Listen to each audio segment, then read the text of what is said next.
It's 9 p.m. on the East Coast of America, and live from the WACA studios, this is Good Night. We begin tonight with a story coming from Camp Flog Gnaw, a music festival in Los Angeles, organized by rapper and fashion mogul Tyler, the Creator. The festival lineup was stacked with every member of the pop and rap music sphere, and tickets sold out almost instantly when they went on sale a few months ago. But the hype behind the event skyrocketed even more when it was rumored that mystery final closing guest of the festival would be pop music innovator and Tyler's close friend, Frank Ocean. Ocean doesn't perform live very often, and only a handful of concert appearances since his seminal pop album Blonde back in 2016. So as many fans were excited at the prospect of seeing the elusive musician. But when the time came, it was not Frank Ocean that stepped on stage, but pop and rap phenomenon and the biggest artist in the world right now, Drake. Turns out the rumors were just that, rumors. But that didn't help the fans who were under the impression that they were getting something different. So they did what any unreasonable crowd would do and booed Drake during his set. Reports from the festival do say that there was a lot of uncertainty in how many songs Drake was allowed to play and if he was the final guest for the night. But the final moments of the set, when Drake asks if the crowd wants him to play more and is met with a resounding no, it's pretty painful to watch. It's a strange situation to be sure, but with all the advancements in hologram technology, they could have just brought a hologram of Frank Ocean on stage and kept the crowd at bay. If they can do it with Tupac, they can do it with Frank, I assume. Drake called it a humbling experience, which is certainly a generous way of saying you get what you get and you don't get upset. In the same vein as the hologram Frank Ocean, there's a lot of criticism thrown around when a report surfaced that a new movie was being made with famous Hollywood bad boy, but very much deceased, actor James Dean. The film, a Vietnam movie based on the book titled Finding Jack, will feature Dean as a character named Rogan, and will be a full-body CGI character playing a secondary lead role. The visual effects studio responsible for putting James Dean in the movie is the same group responsible for the Spider-Man Far From Home, Jurassic World, and Game of Thrones visual effects. So they're pretty good. But the criticism of recent depictions of CG actors is that something isn't quite right. Whether it's the lips, the way the face moves, we can tell that that person isn't real. Because of this, most movies featuring this kind of technology have put a CG actor front and center. But this is all about to change, for better or worse. It's a pretty scary time for both actors, alive and deceased, if this ends up working, because deceased actors can have their likeness used in films, and living actors just lost a role to a dead guy.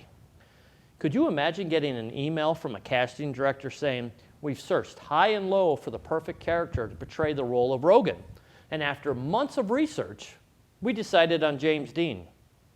It would be crazy, right? Almost as crazy as the quote being an actual part of the press release of the film.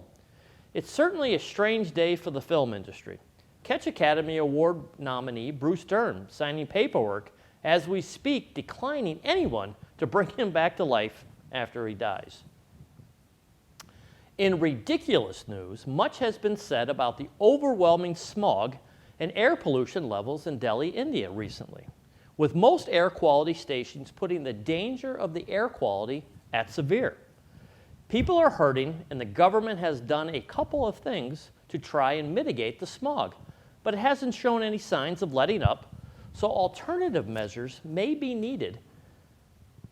Have no fear, though, because India's Minister for Health and Family Welfare, among other positions, as well as the Minister of Environmental and Climate Change, put forth some helpful recommendations. In a tweet, one said that if you eat enough carrots, the effect of absurdly polluted air will have no effect on you, specifically citing an increase in vision during the night. In another tweet, the other simply said, "Start your day with music," and gave a recommendation when Delhi chokes to death. Some protests have started to mount criticizing the government's inaction on this public health crisis. And people were especially mad when the government handed out a bunch of adult surgical masks to kids, and none of them fit, making them basically useless. So maybe if you're a public official, try being less tone deaf and don't make dumb tweets about carrots. Thanks. In meme news, Kylie Jenner took to the internet by storm a few weeks ago when a video was shared of her morning routine with her daughter, Stormi. The video shows Kylie waking up her daughter with a meme-worthy melody of Rise and Shine. The internet had a field day with the video, and even we got in on the fun with our own interpretation. Room now. Rise and shine. As with anything that family touches, many assume that the phrase would be instantly copyrighted the second it went viral. They were right. By Kylie trademarking it and telling everyone there's going to be merch with the phrase on it, this resulted in a couple of instances of cease and desist letters that were reportedly sent to companies making similar shirts and sweaters. But Jenner denies that this ever happened. She tweeted that there are no lawsuits or C&D letters out. That's for now. That's going to do it for the news this week. Stay tuned for Tom Hamilton's In Case You Missed It segment, and don't go anywhere because we have what's trending on Twitter to discuss, in addition to an interview with A.J. Nichols. So keep it locked right here to Good Night.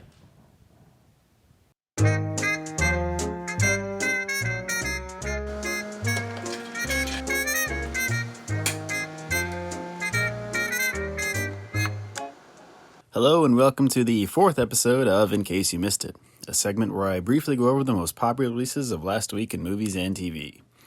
It was a big week for new movies. The top 4 movies in the box office this weekend were all new releases from this last week. So naturally, I feel obligated to cover them all. I'm your host, the Stud Muffin Tom Cruise, and let's dive right into movies. Starting with number 1 in the box office this past weekend is Midway.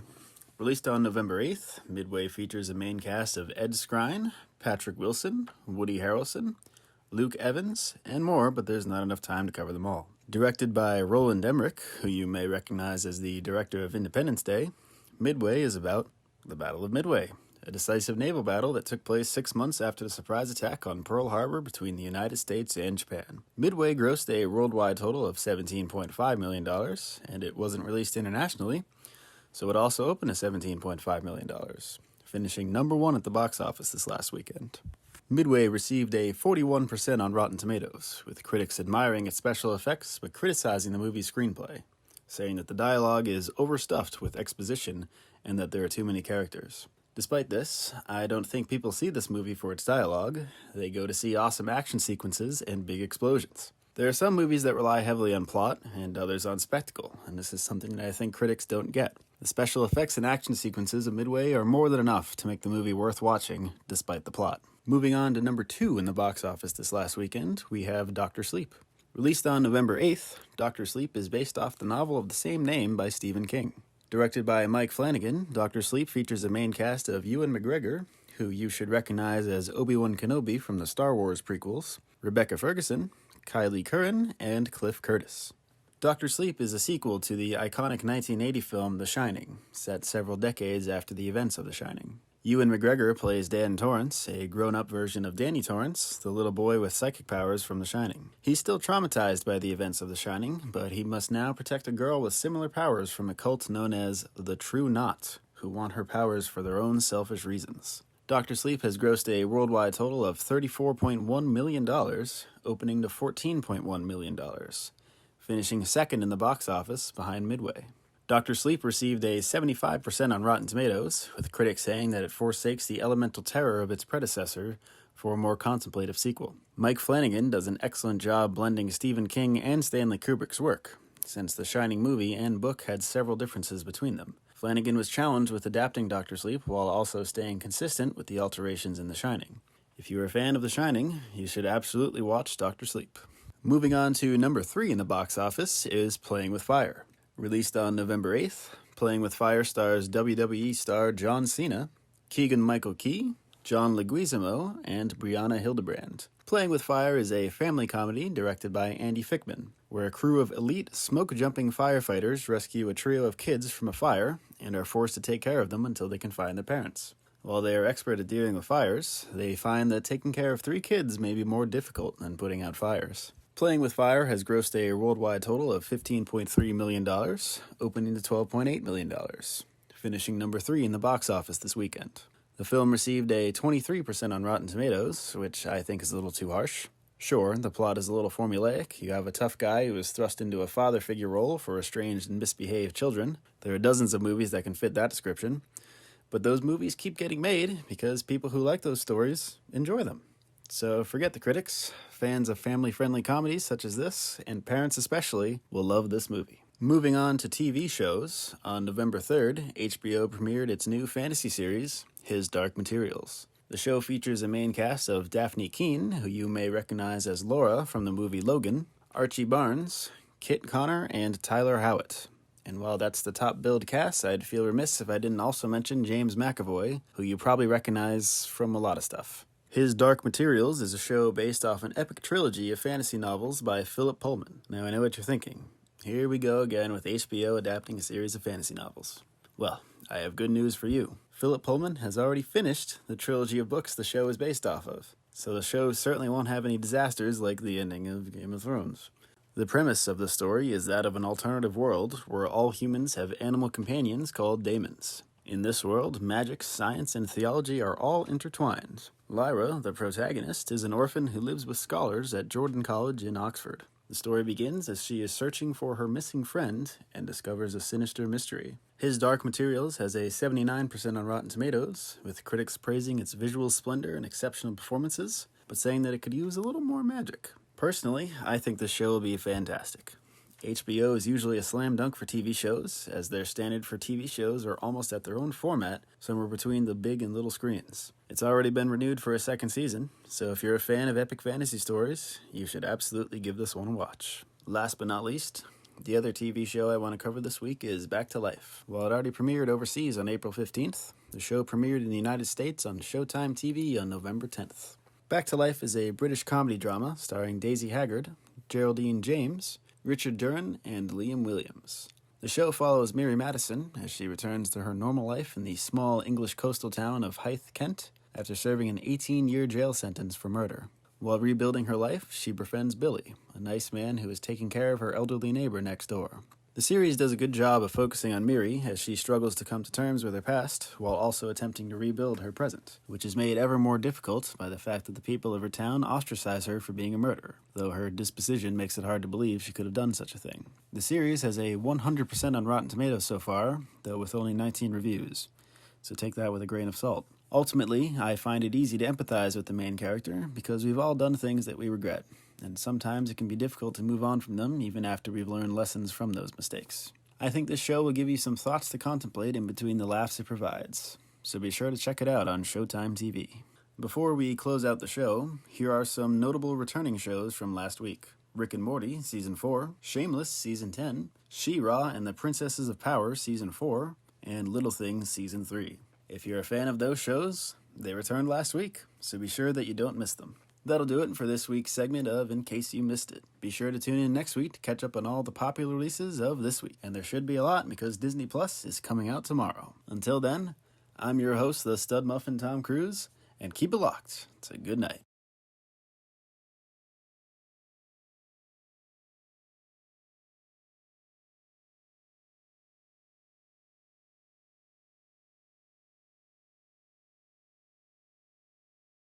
Welcome back to Good Night.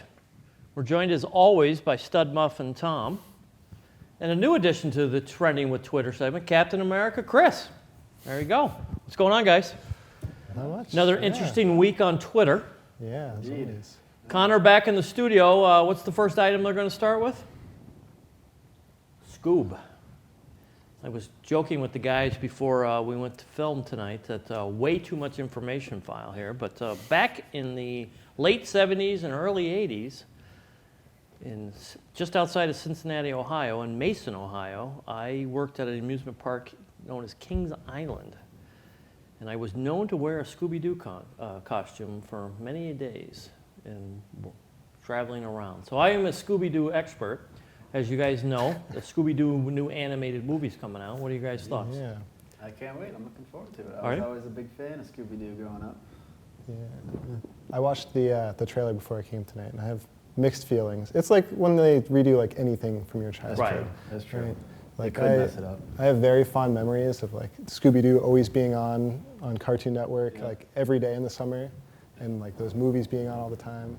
So I'm a little bit nervous, but looks okay from the trailer. The last animated, like the live action Scooby-Doo one, I They mean, were like, pretty bad. it wasn't that great, but No, as they a were pretty kid, bad. I loved them. Oh, okay, yeah. So, I mean, you can't really go wrong, I feel like, with Scooby-Doo. But I was a big Scooby-Doo fan as well, and I thought those movies were horrible. But Really? the original Shaggy was the famous American Top 40 DJ, Casey Kasem. So, He was a DJ. I didn't know that. yep, he was. And watching the trailer tonight, I'm like, Shaggy's not the same without Casey No. Kasem. But The voices are really different, even they're from drastically different. the cartoons that were on when we were younger. Like Yeah. it's hard to listen to those voices coming from those faces. Yeah, I wonder how, because a lot of parents are going to take their kids, so the parents who grew up watching Scooby-Doo are introducing it to their kids. I wonder what their reaction is going to be. It'll probably do very, very well. But I'm sure. Yeah, Yeah. I'm sure it will. I mean, Scooby-Doo's been around since probably the early '70s. So I mean, he's got some I mean, maybe even before that. probably the early '70s. Yeah, yep, yeah. But maybe even late '60s. Yeah. But interesting times. So you guys will definitely go see it, or you'll wait to see it? I'll probably wait until after theaters. I don't think I need Yeah, to go I don't watch think- that in theaters with a bunch of kids. Yeah, same. Now, what are your thoughts on animated movies nowadays? Because animated movies, 30 years ago, animated movies were always considered kids' movies, but animated movies are no longer just kids' I don't movies. think that's just a kid's movie. I think they're just as legitimate as live action movies. I would agree. Yeah. I would agree. I mean, the technology has come so far that it's amazing. All right, Connor, back in the studio. What's the next item that's trending on Twitter? We talked a little bit about it in pop culture, but Drake, what are you guys' thoughts on Drake? Got booed? Yeah, he was booed off stage, and I think that's a little messed up, to be honest. Yeah, I think I definitely understand why fans were upset. Like the whole Yeah, like backlog of expecting Frank Ocean, who's like a very different artist than Drake, and then getting Drake at a concert or a music festival that's like not really Drake's crowd. yeah. Like a lot of the artists there are like more like counterculture, like subversive. I don't know exactly how to describe them, but like Drake is very pop rap, and a lot of those artists are like the opposite of that. But it's still like I mean, it's Drake. It's a Yeah. Drake concert. I was gonna say, Yeah. what if you just bought a ticket to a Drake concert? How much would that cost? Probably I Gotta don't say know off the hundreds top of my head, dollars, yeah. right? hundreds. So you got him for free, and people are booing him. Right. Yeah. So okay, then. To me, it felt like the crowd booing Andrew Luck off the football field when he retired. Like, it's just not right. No, it wasn't. No, it wasn't Yeah. right. No, it wasn't right. But I don't know. Interesting time in the music world. What's the next item trending on Twitter, Connor? National STEM Day. Now, you guys probably went through school when STEM was part of the curriculum, but Yeah. it wasn't always the case. What are your thoughts? I think it should be part of the curriculum. Yeah, I think STEM's definitely super important. I guess like we kind of grew up taking it for granted that it was like I mean, yeah, like it was always there for us. Like it never wasn't part of the curriculum for No. us. Yeah, so I guess we sort of took it for granted, but definitely important to have. It was a controversial decision when it was first put into some of the school districts, even like in your guys' hometown. It was a controversial decision because a lot of people didn't understand it. But now, both you guys being male, I mean, some people say that girls have benefited more from the STEM programs than even like boys have because Really? it's been a more exposure to a different type of education that people didn't have before, That's and it's true. opened up doors and opportunities for people. So, I mean, I think it's a wonderful thing, but. Yeah. Now, because you guys were probably the first generation to go through the schools with STEM, was it part of the standardized testing? Were there STEM-like type questions? The standardized tests we took was the MCAS. And I think that was mostly just math and writing. Yeah. I don't think it had No science. No. I think to me STEM was just like always part of school. I didn't notice it as like a specific like STEM standardized tests. It Right. was just like heavy focus on STEM topics in school, and then those were kind of also the things we were being tested on. What were your thoughts on the standardized testing? Yeah, Didn't love standardized tests. I'm not a fan of it. No? No, because I mean, everyone's different. You can't really test everyone Right. on the same thing. Was it stressful? Oh, definitely. I mean, yes and no, because we weren't really being graded on stuff like the MCAS. Like, it didn't affect our school grade, but it definitely was a little stressful at the time.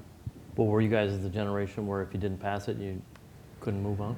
It wasn't. No, it was nothing like that. But like, if we did bad on it, like it reflected bad in our teachers Right. in the school. So like, our teachers were like really pressing us, like, you have to do well in this. Or I'm not going to have Yeah. a job, yes. Yeah. All right, Connor, back in the studio. We've got one last item. What's trending? James Dean. Talked about that again a little bit today in pop culture. What are your guys' thoughts? I think it's pretty excessive to like Yeah.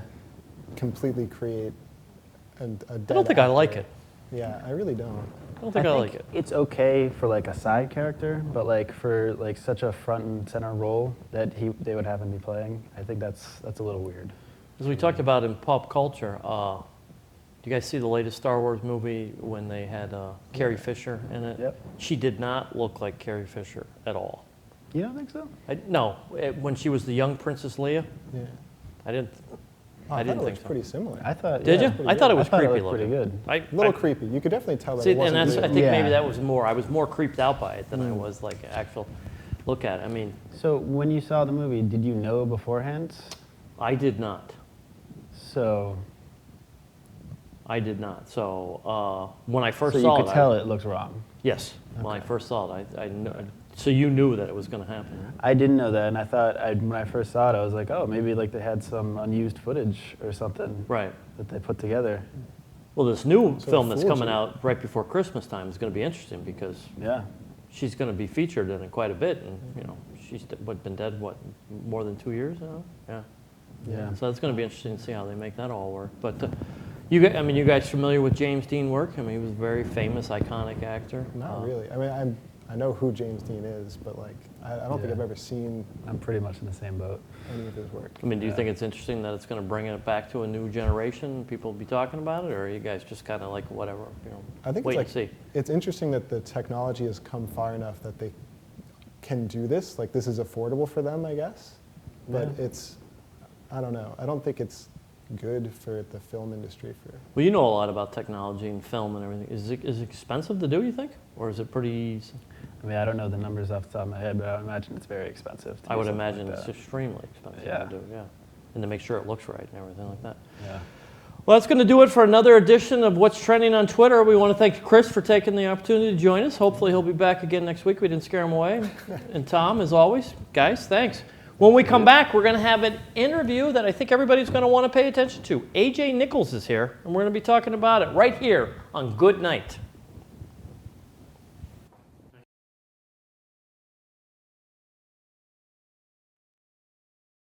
I'm feeling so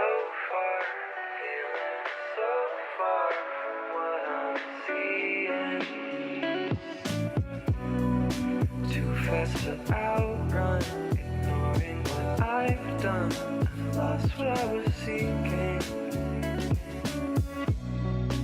Sea of problems crashed into you again. I'm an island, keeping out of reach, sinking under me. Don't bother saving me, saving me.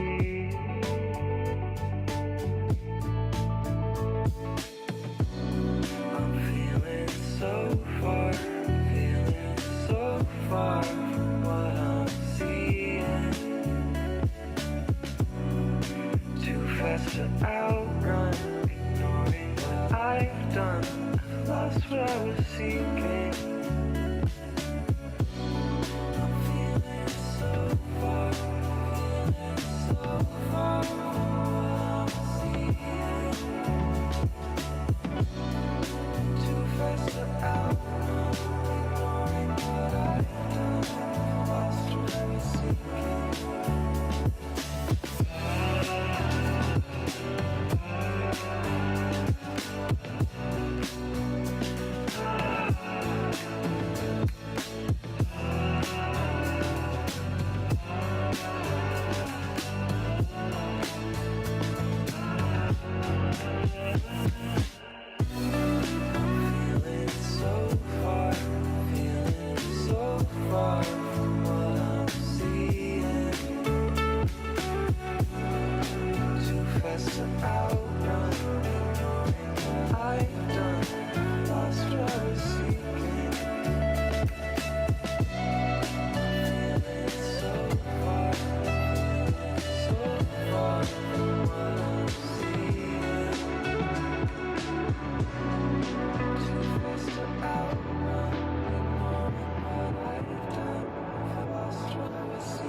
Welcome back to Good Night.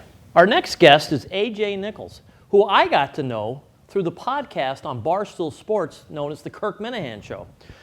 Mr. Minahan and I were in Sherborne recently holding a vigil, and we got to talking about ways to help the transgender community.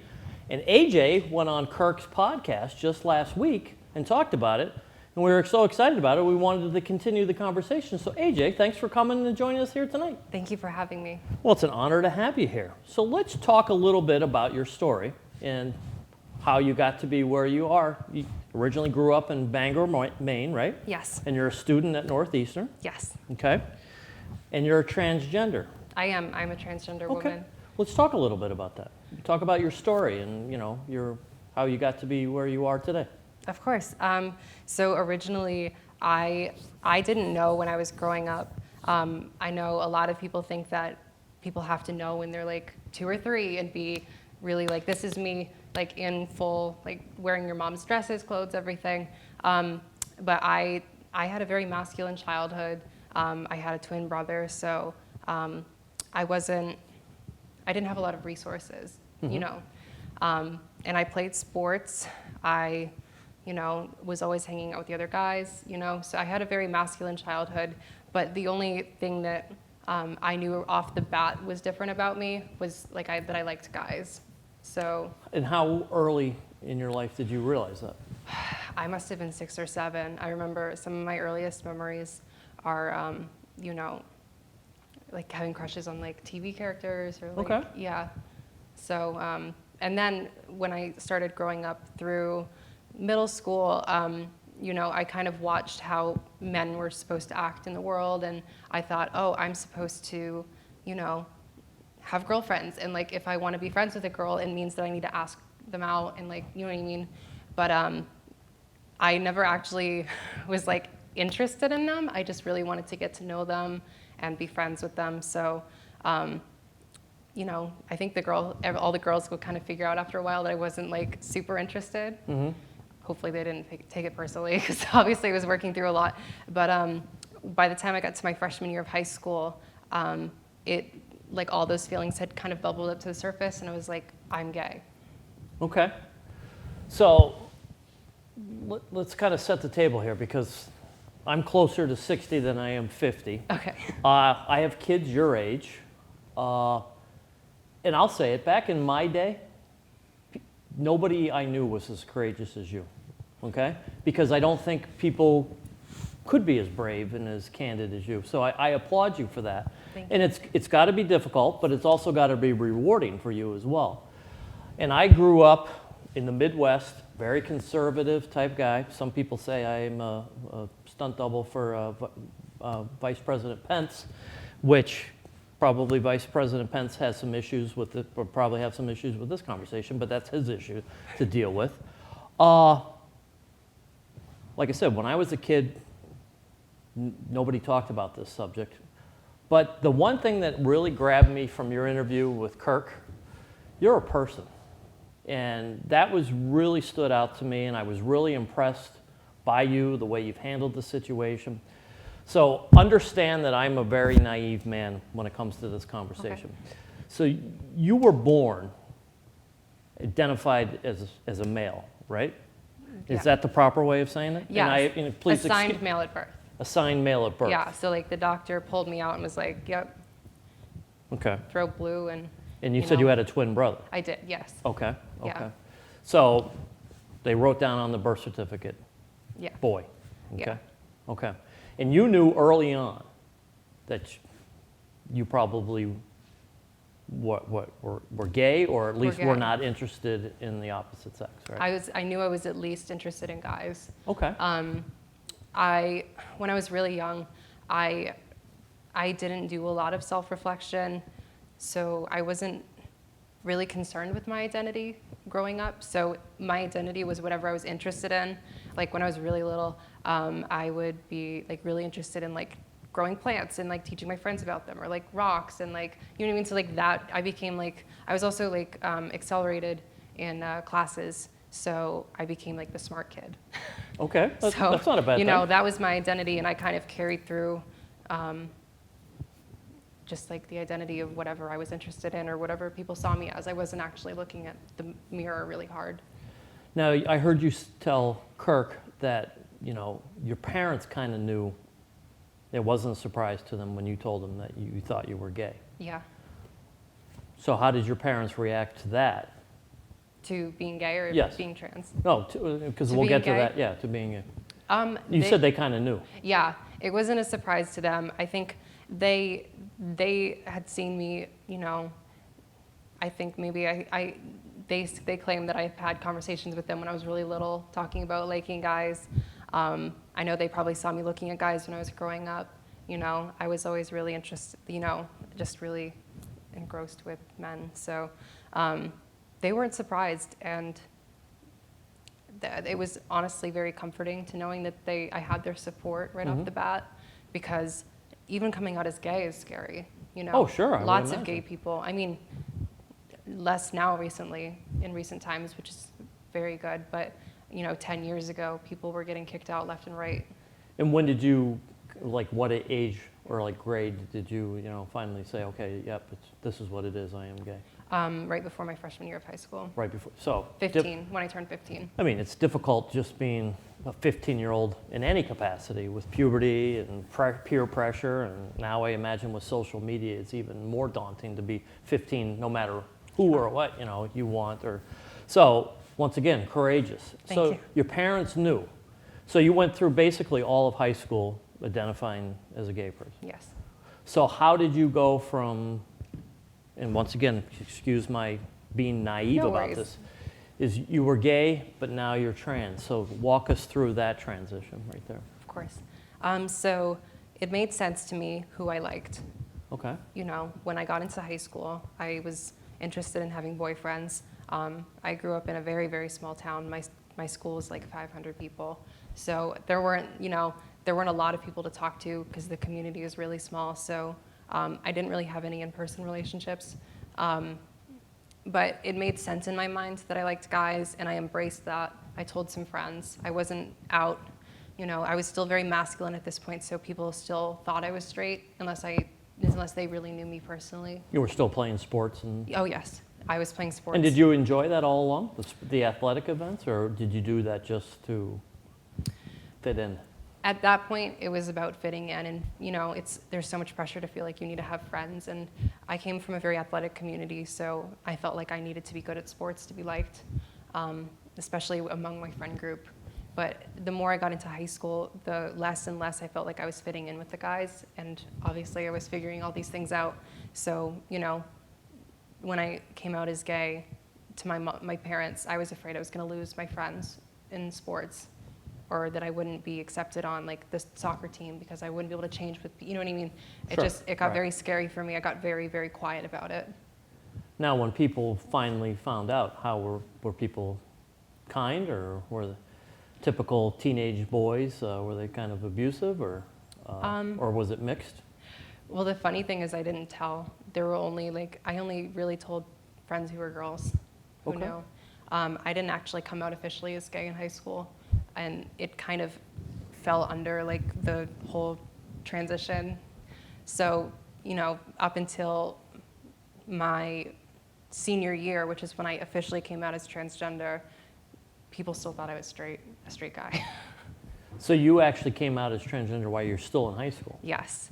So after my first 2 years of high school, like I said, I knew who I liked. That made sense to me, but I was starting to feel like I wasn't seeing myself in the mirror. The more I went through male puberty, it started getting very scary for me, and I didn't know why. I started having a lot of depression, a lot of anxiety. I couldn't see pictures of myself,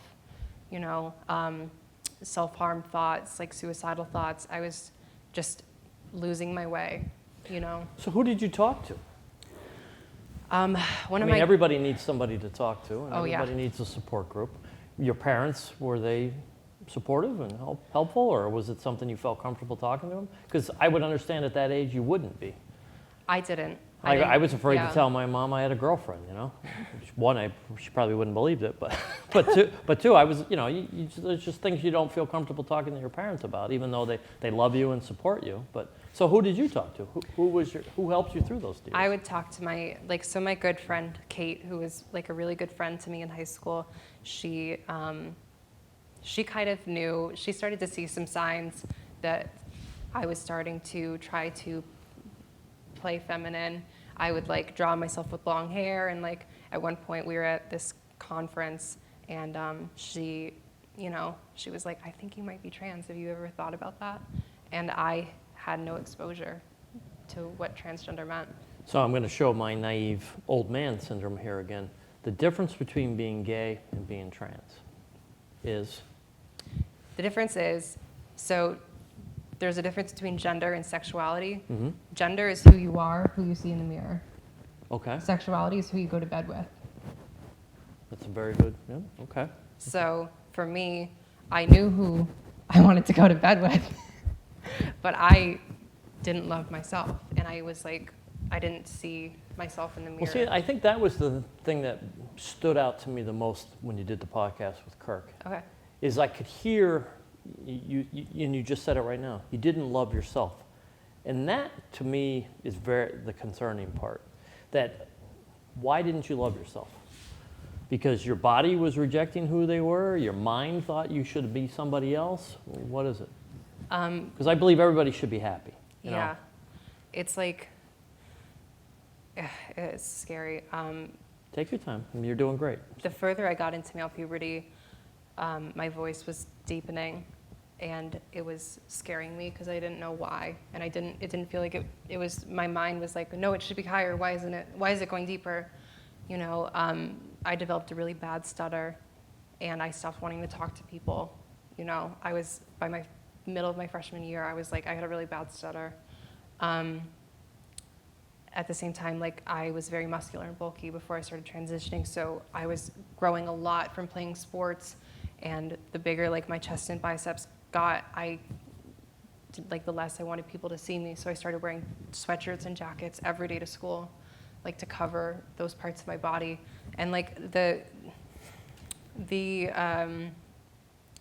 metaphor that I like to use to describe gender dysphoria, which is that condition, the medical condition, where your mind doesn't match with what your body's doing, is called gender dysphoria.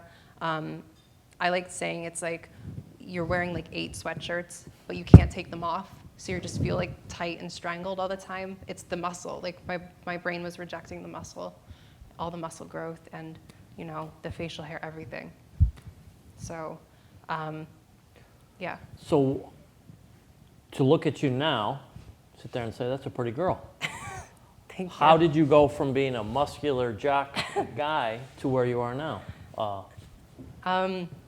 So what happened was, once Caitlyn Jenner came out in 2015, I started doing a lot of research and realizing that this was also my story. I talked to my parents and let them know what was going on. They were very surprised. They also didn't have a lot of exposure to anything about the trans community, so they were really afraid for my medical well-being, because there's a lot of surgeries. Back a couple years ago, everything was still kind of experimental. My brother I told him before my parents, and he was really concerned about my health if I was going to go through all these surgeries. And how many surgeries have you had? So I've had 1 so far. Okay. Once my parents got on board, I started getting into counseling, and I went through basically a whole year of being I'm trying to think of the right word, I was talking to a therapist, and they were like, okay, we can see that you have gender dysphoria, you know, you're being persistent, insistent, and consistent about that you need to live as a woman. I was saying that I dream of myself every night being like a woman and beautiful, and that's how I want people to see me, and it kills me that I can't show that to people. Now, is that part of the you just can't walk in and say you want to change your gender. There is a process, and there's counseling, and there's Yeah, in most places there still is some kind of, like, part of the protocol is going in and getting letters signed from social workers or licensed therapists saying that you do have gender dysphoria, also from your primary care provider, before you actually go on to getting medical, like, prescriptions for transition hormones. okay. So you've had the one surgery. Yes. And are you on any medication now or anything that people need to know about? Yes. So once I had the year of, like, counseling, if you will, we got connected with Trans Youth Equality Foundation. Which we're going to talk a little bit about. Yes, and they basically, Susan Mosh, who's the founder, basically kind of reinforced in my parents' brains that this is a medical issue. You know, it's like someone with heart failure, like, sitting in therapy talking about how much it hurts, you know, but not actually doing anything to treat it. So at this point, like, my mental health was rapidly decreasing. I was sabotaging my body, gaining a ton of weight, thinking about self-harm. So at that, Now, let's talk about that. Okay. Talking about self-harm. In what Yeah. way? You contemplated suicide? yes, Multiple times. yes, And you were that depressed. yes, And limited people you could talk to about it, right? yeah, no one knew. No one knew. So that was hell. That was hell. Yeah, I didn't see the point in waking up and living as someone who I wasn't anymore. And you really thought you were at battle with your own body. Absolutely. So how do you feel now? Amazing. Do you really? Yes, No regrets. no regrets. No regrets. I don't, one of the things that people, a misconception about transitioning is that it's a choice. For me, it wasn't, the choice was to live, you know, because I don't think I'd be here if I didn't get the medical help I needed. Really? So they actually saved your life, you think? Yeah. Wow. And how old are you? I know you're never supposed to ask a young lady how old you are. I'm but 21. 21. So you went into high school when you were 14 or so? Yeah. I So it's been just about a turned 15. 7-year, can I use the word struggle? Yes. Yeah. So from my freshman year, so 6, 7 years. So from my freshman year when I started figuring out my sexuality through when I officially started hormones and everything, which is estrogen. Spironolactone is the testosterone blocker, which stopped my body from growing muscle, stopped it from facial hair, stopped it from producing, you know, all of those male secondary sex characteristics.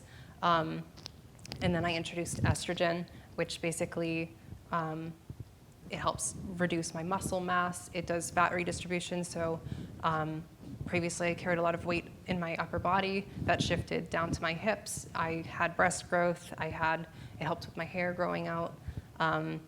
You know, it gave me, like, it made my face, like, round and happy.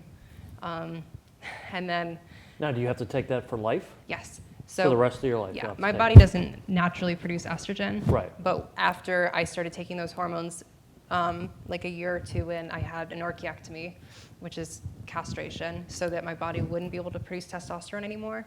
So now I was able to get off the spironolactone, and now it's just the estrogen that I take every day, and it just, that's Is all that that a my pill? body Is runs it on. an injection? Yeah, It's it's a like, pill? just like oral pills, yeah, And twice a day, 3 times a day? Or? once a day. Once a In day. the morning, I just, like, dissolve them on my way to work in my mouth. So you want to get into fashion in your life, right? Yes. Okay. I think that's going to be interesting. I mean, what's your passions?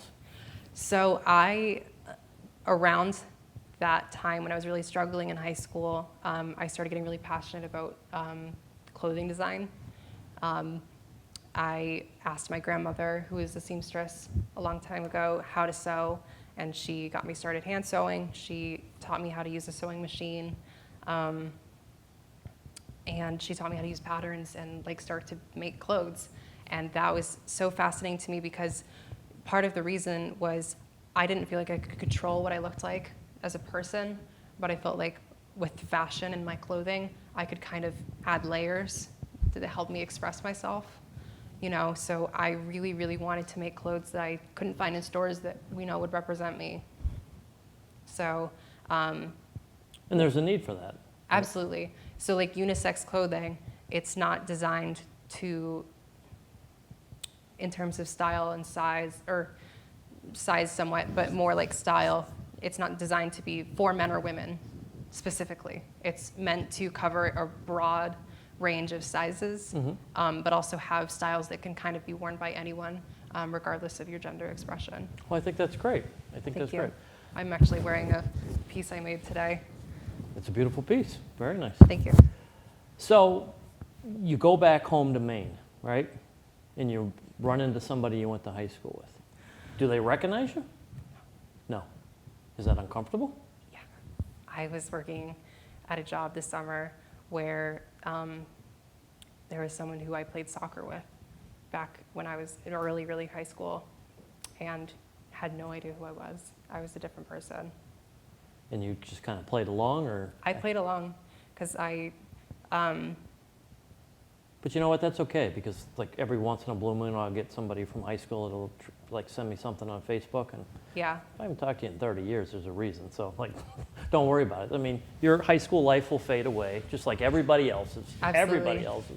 Maybe you're lucky you keep one or two good friends from high school, but so you're on to your new life, and you're happy. absolutely. And I think that's the most Yeah. important part. It That- absolutely changed my life. Okay. So everybody who's known you at Northeastern has known you now. And is it fair to say that, and once again, I'm very naive and I'll be the first, It's okay. you're a female now. Yes, So everybody that you've known at Northeastern has always known you as AJ, a female. yes. Okay. So by the time I got to Northeastern, I had been medically taking hormones for almost a year.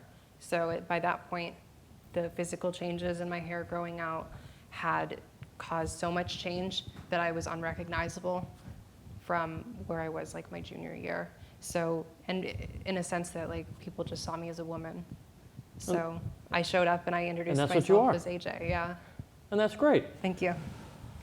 So Kirk Minahan has pledged $10,000 donation to Yes. be matched by Barstool Sports, another $10,000 donation. He's also challenged one of his adversaries, a well-known activist, to a round-table discussion. I've actually reached out to the Globe as well, the Boston Globe,